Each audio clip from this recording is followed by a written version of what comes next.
एक जंगल में साधु बाबा विश्राम कर रहे थे। विश्राम करते करते उन्हें बहुत तेज भूख लगने लगी।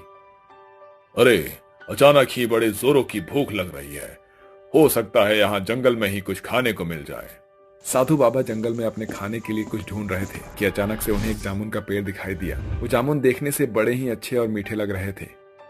आहा, ये जामुन तो मुझे अपनी तरफ खींच रहे हैं। बड़ी भूख भी लगी है। ये काम करता हूँ, यही खा लेता हूँ। साधु बाबा जामुन तोड़ने ही वाले थे कि तभी उस पेड़ की मालकिन एक चुड़ैल थी, वो वहां आ जाती है। ये क्या कर रहा है? क्या तू मेरे जामुन चुरा रहा है? तू यहाँ क्या कर रही है? वाह, एक तो चोरी, ऊपर से सीना चोरी। ये मेरा जामुन का पेड़ है और मैं तुझे इस पर से जामुन बिल्कुल भी नहीं तोड़ने दूंगी।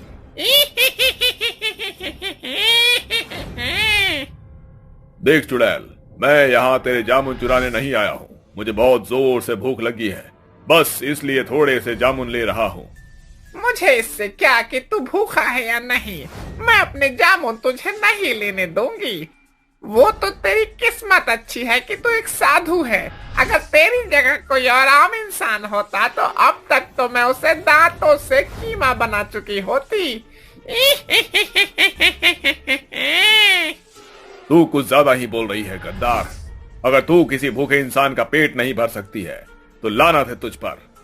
अरे चल चल यहाँ से, रास्ता नाप अपना। मैं तुझे अपने पेड़ से जामुन नहीं देने वाली हूँ।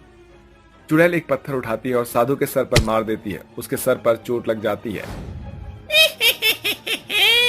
अब आया मजा, चल भाग यहाँ से। अब यहाँ से निकल जा, बड़ा आया मेरे जामुन खाने वाला।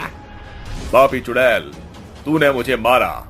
एक तो तूने एक भूखे इंसान का पेट नहीं भरा, ऊपर से तूने मुझ पर पत्थर से वार किया। मैं तुझे श्राप देता हूँ कि जब तक 200 साल पूरे नहीं हो जाए तब तक तू अपने इसी जामुन के पेड़ में कैद रहेगी और 200 सालों के बाद भी तुझे मुक्ति नहीं मिलेगी। तेरा विनाश होगा। अगर किसी ने तेरे इन लंबे बालों को काट दिया तो तू खत्म हो जाएगी। ये मेरा श्राप है तुझे। ओम भट स्वाहा। मुझे लगता है कि तेरा श्राप मुझे लग जाएगा। ये क्या हो रहा है मेरे साथ? ये क्या हो रहा है? चुड़ैल अपने ही जामुन के पेड़ में समा जाती है। तेरी जैसी कपटी चुड़ैल के साथ ऐसा ही होना चाहिए।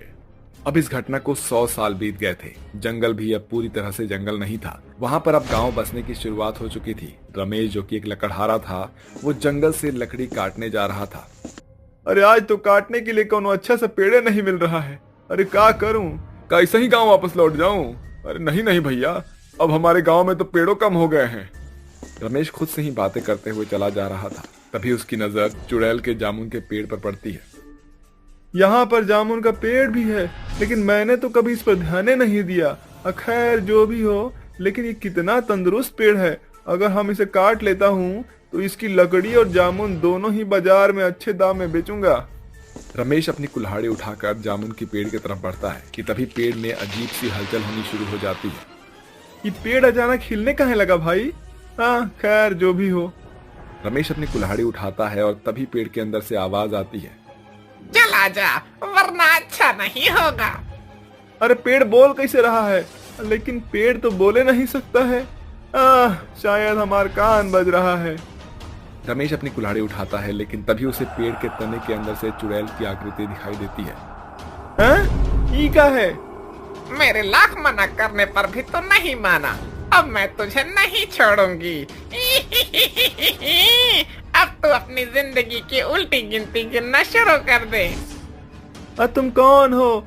मुझे सच में पता नहीं है कि पेड़ कोई मामूली पेड़ नहीं है। कृपा करके मुझे माफ कर दो। मैं फिर यहाँ कब्बो नहीं आऊंगा। अब तो बहुत देर हो चुकी है।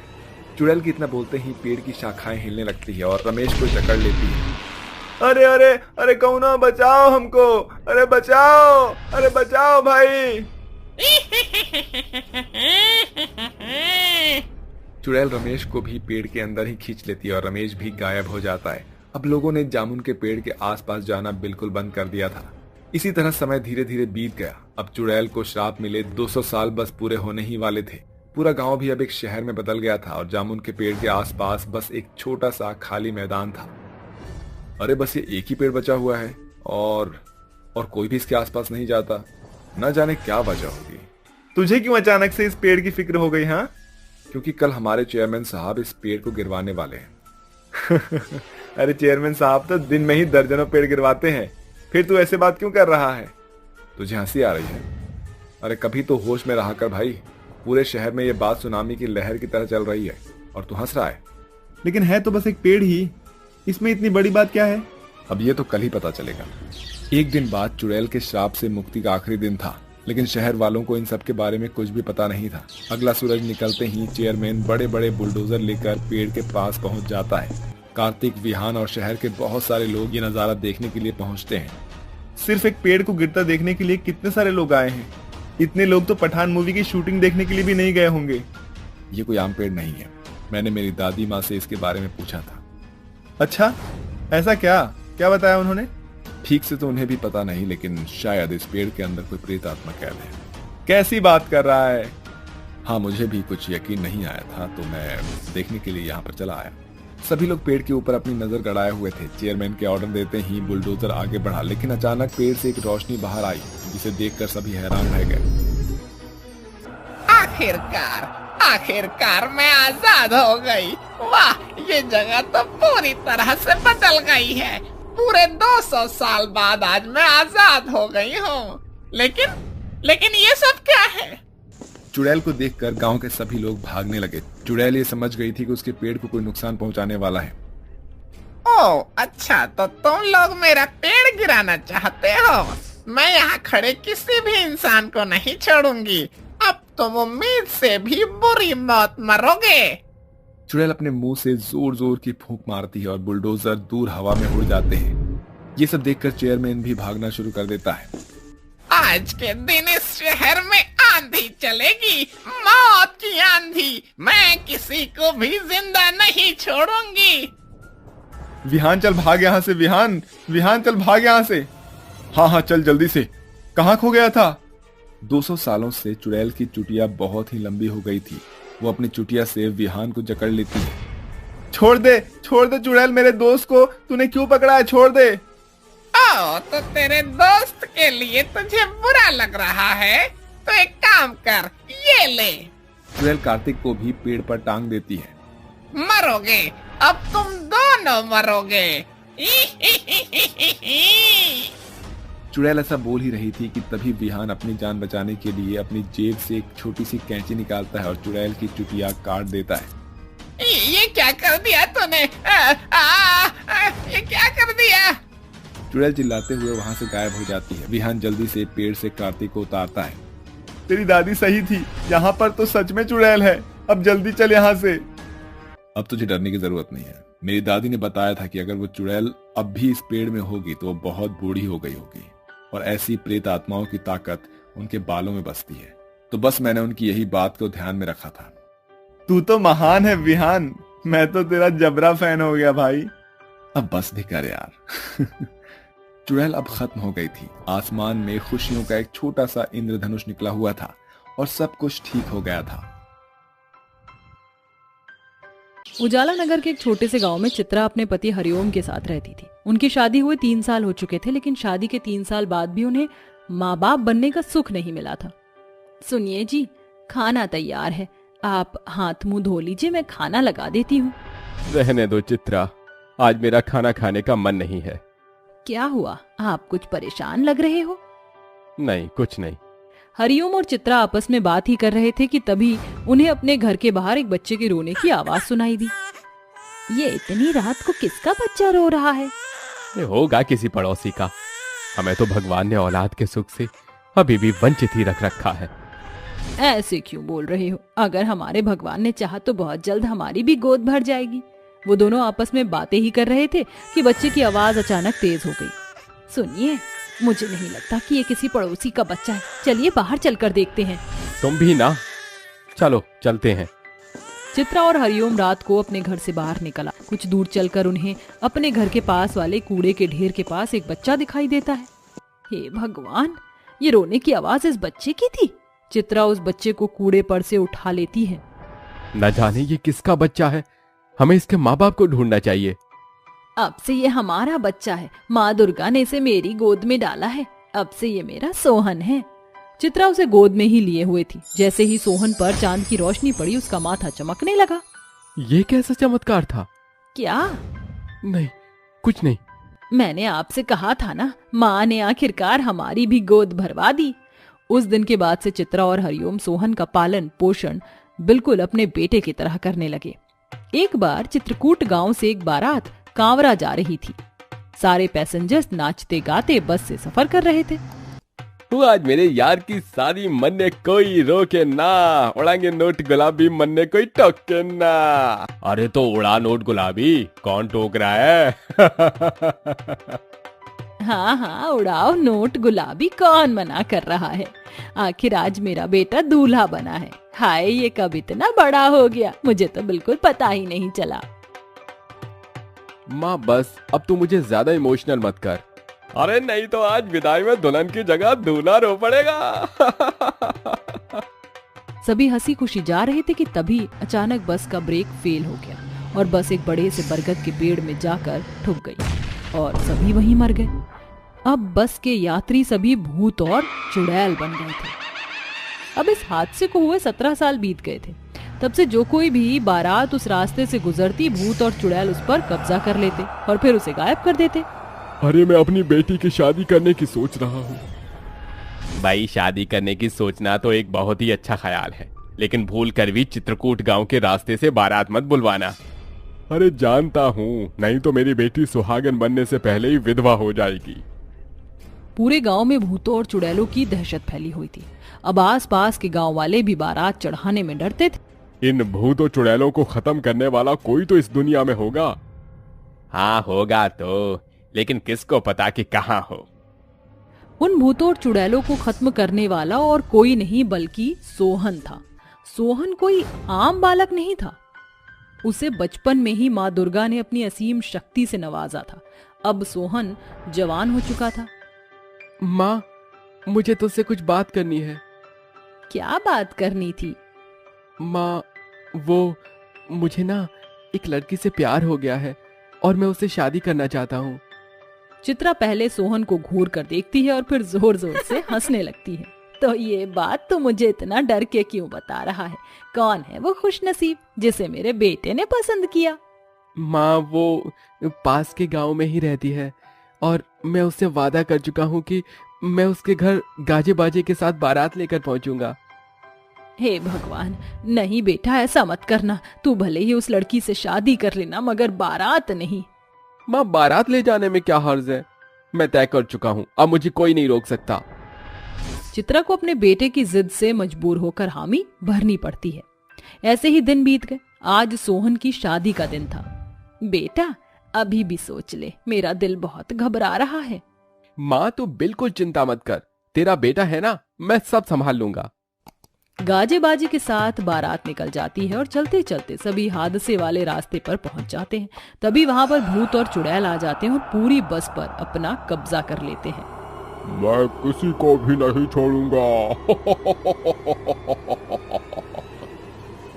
छोड़ने को बोल भी कौन रहा है? हम किसी की भी बारात को जिंदा नहीं जाने देंगे। बिल्कुल माँ। अरे देखो तो, दूल्हा अपनी दुल्हन को लेने जा रहा है। अरे वाह, दो दूल्हे साथ में, एक जिंदा और एक मरा हुआ। एक फोटो तो बनता है। हाँ बहन, खींच, और सुन, स्नैपचैट में खींचना, मैं अपने इंस्टाग्राम पर अपलोड कर दूंगा। हाँ, क्यों नहीं, मैं भी हैशटैग बनाकर डालूंगी कि इंसानी और भूतिया दूल्हा साथ साथ।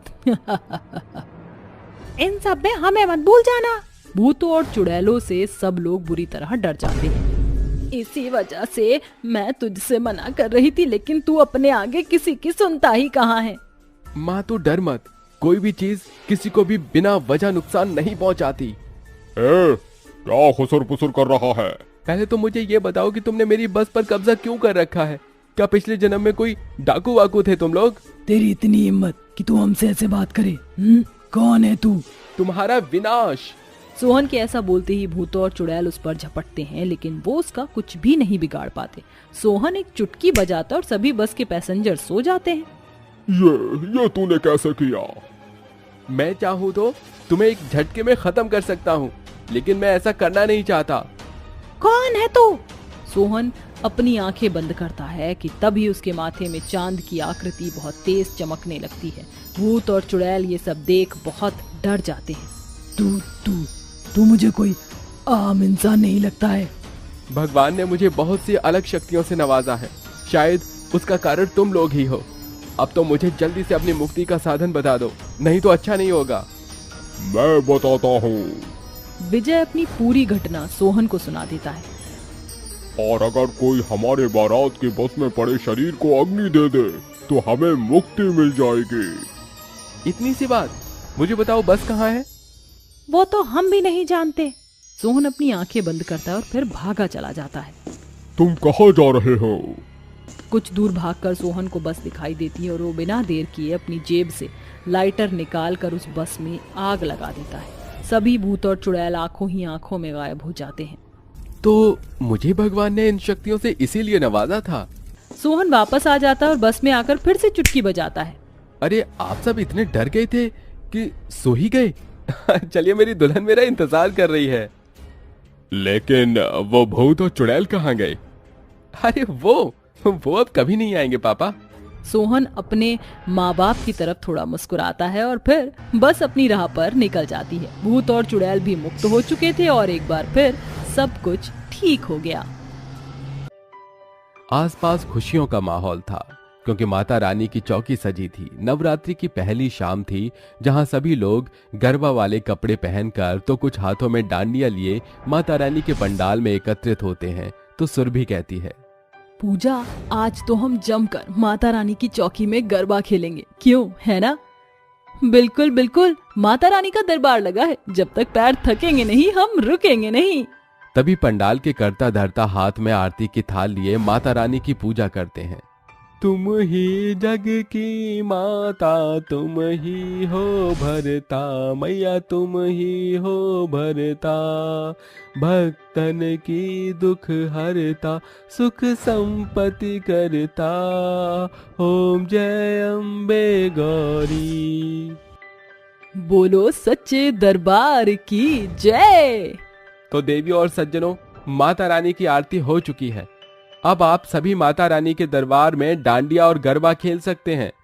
तो माता रानी के दरबार को सजाने के लिए तैयार हो जाइए। ये अब मजा आएगा। तभी साइड में दो लड़के नगाड़े बजाते हैं। वहीं सुरभि पूजा नाचना शुरू करती है। हे दिन तड़ाक आजा उड़ के जरा, तो पैरों से बेड़ी जरा खोल, नगाड़े संग ढोल बाजे, डाय डाय दम दम ढोल, नगाड़े संग ढोल बाजे। लीली लिमड़ी रे लीलो, नागरवाल नो छोड़, प्रभु परोधना रे, मारा घर उतारो करता जाओ, मारी घरे सीता जुवे, बात सीता के लारे, जुवे राम लखन नीवात। दोनों काफी देर तक माता रानी के पंडाल में गरबा खेलते हैं। तो कुछ लोग डांडिया खेलते हैं। तभी थककर पूजा कहती है, यार मैं तो बहुत थक चुकी हूँ, मैं पानी पी कर आती हूँ, तू जब तक डांडिया खेल ले किसी के साथ। ठीक है, जल्दी आ पर। पूजा पंडाल के बाहर पानी पीने जाती है कि सामने दीवार पर 5 परछाई नजर आती हैं। मुझे ऐसा क्यों लग रहा है कोई मेरे बीच में है, एक बार देखती हूँ। पूजा पीछे मुड़ती है तो उसे कोई नजर नहीं आता। लगता है शायद मेरा ही वहम है, सुरभि मेरा इंतजार कर रही होगी, मुझे जाना होगा। ऐसा कहकर पूजा सुरभि के पास चली जाती है और दोनों फिर से माता रानी के दरबार में गरबा खेलने लगते हैं। 12 बजने ही वाले थे। सभी लोग माता रानी का दरबार खाली करके अपने घर चले जाते हैं। माता रानी के पंडाल में लाइट बंद थी।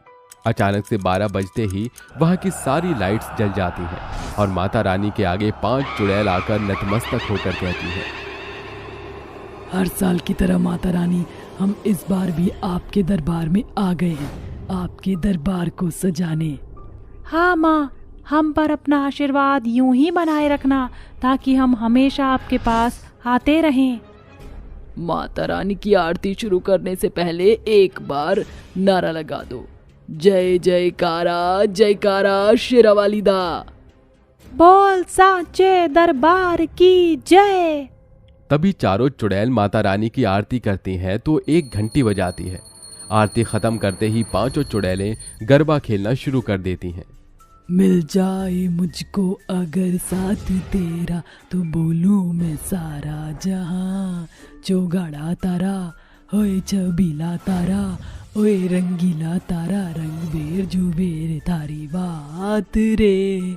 बड़ा मजा आ रहा है, इसके बाद हम डांडिया खेलेंगे। बिल्कुल बिल्कुल, डांडिया भी खेलेंगे। साल में एक बार ही तो हम यहाँ आते हैं। वैष्णवी, अम्बा, तुम भी आओ यहाँ पर, बहुत प्यास लग रही है। नाचकर पानी पिए क्या? अरे नहीं, तुम भूल गई हो क्या, हम 9 दिन के माता रानी के उपवास पर हैं। हम 9 दिन तक कुछ भी खा नहीं सकते। वैसे चंडिका बिल्कुल ठीक कह रही है। अरे यार, मजा नहीं आ रहा। हम 5 लोगों में और लोगों को भी शामिल करना चाहिए ना, गरबा में तो बहुत सारे लोग होते हैं। मैं अभी यही कहने वाली थी, और जब कोई इंसान हमें यहाँ दिखेगा नहीं तब तक कैसे? इंतजार करो, कोई ना कोई आ ही जाएगा। हर साल नवरात्रि अच्छे से मनाया, इस बार भी पूरे जश्न के साथ मनाएंगे। पांचों चुड़ैल फिर से गरबा खेलने लगती हैं। तभी एक लड़की लड़के का हाथ पकड़कर उससे बातें करते हुए पंडाल की ओर आ जाती है। यार, रात में कितना अच्छा लगता है ना, कोई ना हो और बस हम दोनों हो। इसीलिए तो मैं तुम्हें यहाँ ले आया कि डर भी न लगे। माता रानी के पंडाल के पास लोग लॉन्ग ड्राइव पर जाते हैं और हम लॉन्ग वॉक पर आ गए हैं। हाँ, बिल्कुल सच में सुनील, तुम बहुत अच्छे हो। तुमसे शादी करने को बेताब हूँ। तुम मेरे साथ यहाँ पर कुछ समय पहले गरबा खेलने क्यों नहीं आए? यार, ऑफिस में बहुत सारा काम था, इसलिए नहीं आ पाया टाइम पर। बात करते करते वो पांचों चुड़ैल के सामने आ जाते हैं और पांचों चुड़ैल उन्हें देखकर कहती हैं, कोई बात नहीं, अगर तुम अपने प्रेमी के साथ थोड़ी देर पहले गरबा नहीं खेल पाई तो अब खेल लो, अब तो हम भी हैं। तुम अकेले नहीं हो, हम भी तुम्हारे साथ हैं। यकीन मानो, हमारे साथ तुम्हें बहुत मजा आएगा। चुड़ैल वो भी 5 चुड़ैल, सुनील भागो, मुझे अब कोई गरबा नहीं खेलना, मने खूब छवि लागे छे। मैं हूँ अम्बा और तुम मेरे साथ करोगे चैया चैया। तुम्हें बन्ने डांस करो। वो दोनों उनसे बहुत डर जाते हैं। फिर चुड़ैल उन दोनों को मार देती है, जिसके बाद वो उनकी तरह बन जाते हैं और गरबा खेलने लगते हैं। डोलीदा डोल रे वगाड़ मारे ही चिले विचे। अरे वाह, तुम लोगों के साथ तो अब मुझे भी भूत बनकर बहुत मजा आ रहा है। वाह, असली मजेदार गरबा तो अब खेला है।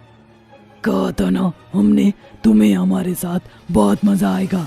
अगर तुम्हें 12 बजे के बाद कोई भी इंसान दिखे तो उन्हें भी मार कर अपने जैसा बना दो, ताकि हम अपने बड़े से समूह में गरबा का आनंद लें।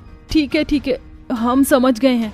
इस तरह वो नवरात्रि का पहला दिन गरबे में बड़े जोर शोर से मनाते हैं और अगले दिन भी पांचों चुड़ैल और भूत रात के 12 बजे के बाद आकर गरबा और डांडिया खेलते हैं।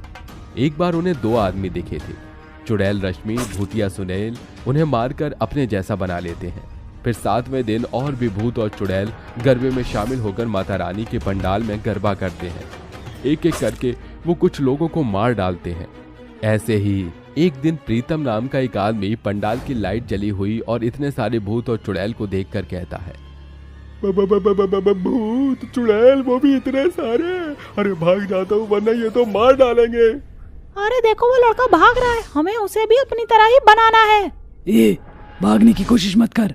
अम्बा चुड़ैल उस प्रीतम को पकड़ लेती है। बच के कहाँ जाएगा, अब तो हमने तुझे पकड़ लिया। अब मुझे छोड़ दो, मैंने तुम्हारा कुछ नहीं बिगाड़ा। अरे मुझे जाने दो, मैंने कुछ भी नहीं देखा। नहीं, जो भी रात के 12 बजे हमें दिखाई देता है, हमें अधिकार है उसे मारने का और अपने जैसा बनाने का। लेकिन ये तो गलत है ना, तुम लोग यहाँ पर क्यों आए और क्यों लोगों को मार रही हो?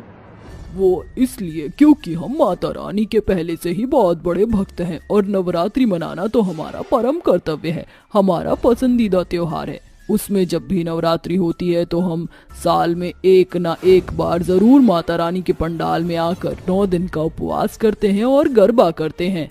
माता रानी से हमें ये इच्छा प्राप्त है कि हमें 12 बजे के बाद जो भी दिखेगा हम उसे अपने ग्रुप में शामिल कर सकते हैं। दिन में हम फिर वापस चले जाते हैं। अब तुम्हें मरने से कोई नहीं बचा सकता। अब तुम मुझे नहीं मार सकते। तुमने तो बोला कि तुम 12 बजे के बाद मरती हो, वो भी सिर्फ रात में।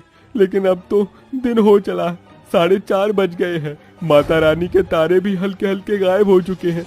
तुम मुझे नहीं मार सकते और आज 9वां दिन भी लग चुका है। ये लड़का बिल्कुल ठीक कह रहा है, हमें जाना होगा। आज तो कन्याओं को खाना खिलाने का दिन है, तो क्यों ना इंसानी रूप में आकर कन्याओं को खाना खिलाने चले। हाँ चलो, तुम्हारी किस्मत अच्छी थी कि तुम बच गए। अब हमारा लौटने का समय हो रहा है, जाओ जी लो अपनी जिंदगी। ऐसा कहकर प्रीतम चला जाता है और बाकी के भूत और चुड़ैल मंदिर के बाहर गरीब छोटे बच्चों और कन्याओं को खाना खिलाते हैं। उन्हें पैसे और तोहफे देकर माता रानी को जैसे ही नतमस्तक करके जाने वाले होते हैं तो माता रानी शेर पर बैठकर उनके सामने आकर कहती है, भले ही तुम अपने इंसानी रूप में नहीं हो पुत्रियों, लेकिन मैं तुम्हारे इस स्वभाव से बहुत प्रसन्न हूँ, क्योंकि तुमने गरीब और भूखे बच्चों को खाना खिलाया। तुम में अभी भी नेक दिल बाकी है। यही स्वभाव और भक्ति मुझे तुम्हारी अत्यंत प्रिय है। पांचों माता रानी का धन्यवाद कर गायब हो जाती हैं।